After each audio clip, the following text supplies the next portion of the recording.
அன்புள்ள சகோதர சகோதரிகளே, உங்களுக்கு ஒரு நற்செய்தி.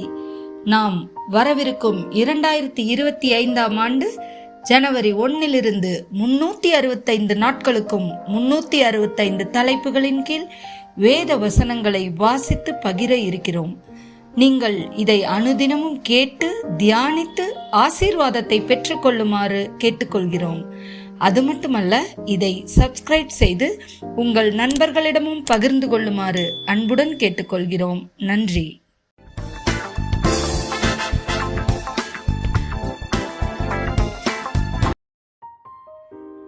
இன்று நாள் 169. தலைப்பு இதயம். நீதிமொழிகள் 4:23. எல்லா காவலோடும் உன் இருதயத்தை காத்துக்கொள், அதனிடத்திலிருந்து ஜீவ ஊற்று புறப்படும். எரேமியா 17:9.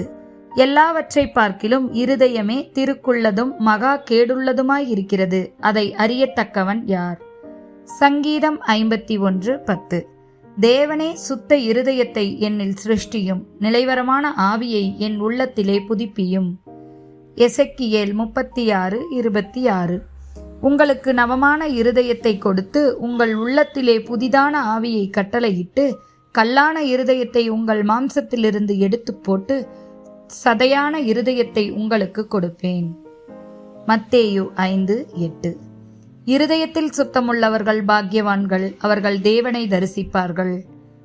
ரோமர் 10:9-10.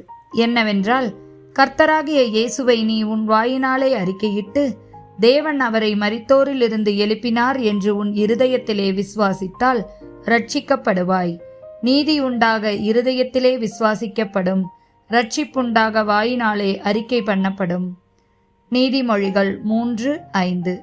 உன் சுய புத்தியின் மேல் சாயாமல் உன் முழு இருதயத்தோடும் கர்த்தரில் நம்பிக்கையாயிருந்து. 1 சாமுவேல் 16:7. கர்த்தர் சாமுவேலை நோக்கி, நீ இவனுடைய முகத்தையும் இவனுடைய சரீர வளர்ச்சியையும் பார்க்க வேண்டாம், நான் இவனை புறக்கணித்தேன்.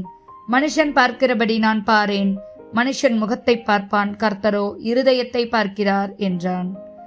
மார்க் 7:21-23 வரை.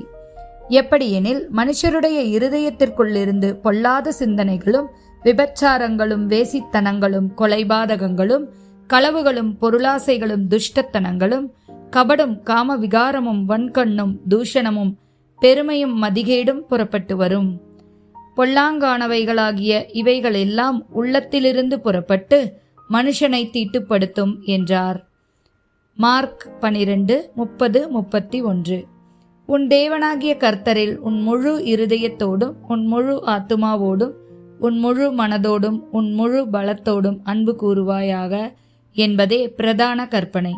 இதற்கு ஒப்பாய் இருக்கிற இரண்டாம் கற்பனை என்னவென்றால், உன்னிடத்தில் நீ அன்பு கூறுவது போல பிறனிடத்திலும் அன்பு கூறுவாயாக என்பதே. இவைகளிலும் பெரிய கற்பனை வேறொன்றும் இல்லை என்றார். ஆமேன்.